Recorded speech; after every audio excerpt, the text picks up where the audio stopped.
प्यारे बच्चों, आज हम अध्याय 6 वर्ग और वर्गमूल के अंतर्गत तीसरी प्रश्नावली 6.3 का अध्ययन करेंगे। पहला प्रश्न है, निम्नलिखित संख्याओं के वर्गमूल ज्ञात करने में इकाई अंक की क्या संभावना है। तो हमें यहाँ पे संख्या दी गई है और हमें बताना है कि जब हम इसका वर्गमूल निकालेंगे तो हमारे पास जो इकाई का अंक आएगा वो क्या आएगा वर्गमूल वाली संख्या में। तो संख्या दी है 9801। तो हमें इस पूरी संख्या का वर्गमूल निकालने की आवश्यकता नहीं है, हम सिर्फ इसका अंतिम अंक देखते हैं 1। तो 1 के आधार पर हम ये बताएंगे कि वर्गमूल में जो इकाई का संभावित अंक है वो क्या है। तो वो हो सकता है 1 और 9। कैसे? जब हम देखते हैं कि वर्ग संख्या 1 होती है तो उसका वर्गमूल 1 आता है, और जब वर्ग संख्या 81 के भी आखिर में क्या आता है, 1 आता है ना। तो 81 का अंडर रूट कितना होता है, 9 होता है। तो यानी जब हम इस संख्या का वर्ग निकालेंगे, और कोई भी वर्ग संख्या ऐसी नहीं होती जिसके आखिर में 1 आता है,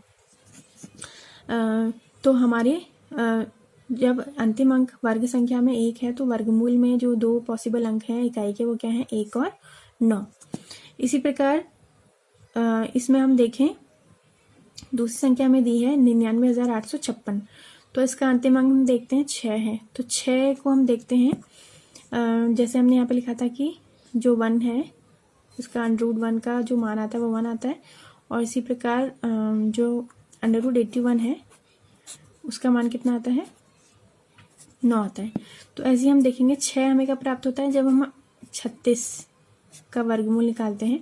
तो 36 के भी आखिर में क्या है, 6 है। जैसे 81 के आखिर में 1 था, तो 36 का वर्गमूल निकालने पर हमें 6 प्राप्त हुआ। या फिर हम देखते हैं दूसरा अंक वो है 16 के भी आखिर में क्या है, 6 है। तो 16 से हमें जो वर्गमूल प्राप्त हो रहा है उसका अंक क्या है, 4। तो ये 2 पॉसिबल अंक हैं 6 और 4। यदि किसी वर्ग संख्या का अंक जो आखिरी अंक है वो कितना है, 6 है। उसके बाद तीसरी संख्या है हमारे पास इकाई दहाई सैकड़ा हजार 10,000 लाख 9,98,001। तो इसमें आखिरी अंक क्या है, 1 है। तो इसी आधार पर जैसे हमने ऊपर लिखा है तो इसमें भी पॉसिबल अंक क्या होंगे, 1 और 9 होंगे। यानी जब भी आपको वर्ग संख्या में 1 दिख रहा है तो आपने सीधे उसके वर्गमूल में जो संभावित अंक लिखने हैं वो क्या लिखने हैं, 1 और 9 लिखने हैं। फिर अंतिम जो हमारी संख्या है इसमें हमारा आखिरी अंक क्या है, 5 है। तो 5 आपको पता है 25 वो संख्या है जिसके आखिर में 5 होता है, और उसका जब हम वर्गमूल निकालते हैं तो हमें आंसर कितना मिलता है, 5। यानी किसी भी संख्या के आखिर में अगर 5 है तो उसका वर्गमूल निकालने पे हमें इकाई का जो पॉसिबल अंक मिलेगा वो क्या मिलेगा, 5 मिलेगा। अब आते हैं दूसरे प्रश्न पे। हमें बताना है बिना गणना किए बताइए वह संख्या जो वास्तव में पूर्ण संख्या नहीं है।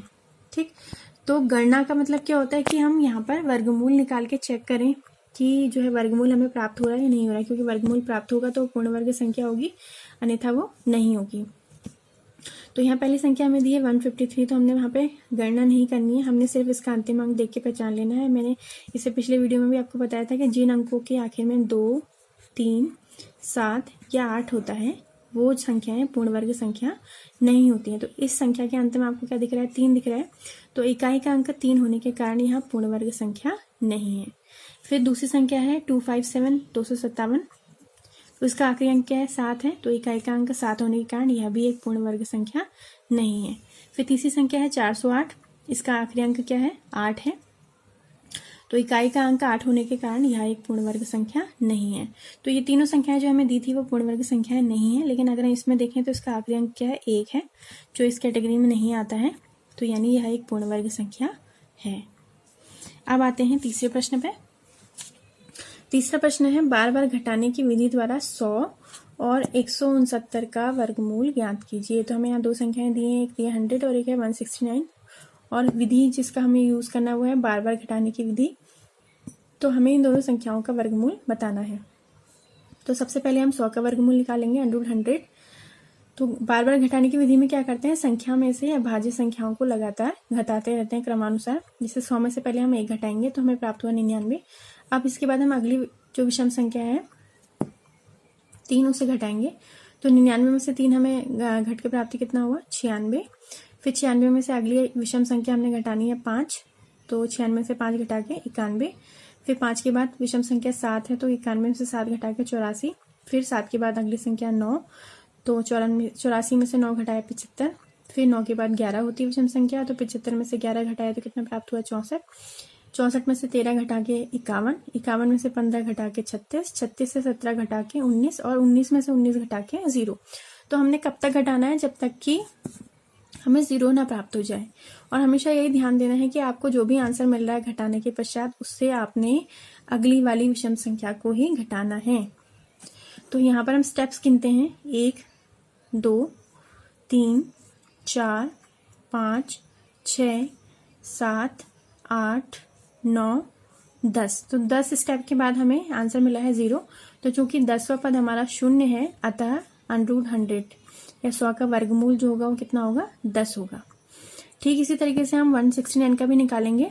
तो 169 में से हमने पहले 1 घटाया, 168 मिला, फिर 3 घटाया 165, फिर 5 घटाया तो 160, फिर 7 घटा के 153, 9 घटा के 144, 4 में से फिर 11 घटा के 133, फिर 13 घटा के 120 मिला है, फिर 15 घटा के 105, फिर -17 बराबर 88, उसमें से 19 घटाया तो 69, फिर 21 घटाएंगे 48 और 23 घटाएंगे 25 और 25 में से 25 घटा के हमें मिल गया 0।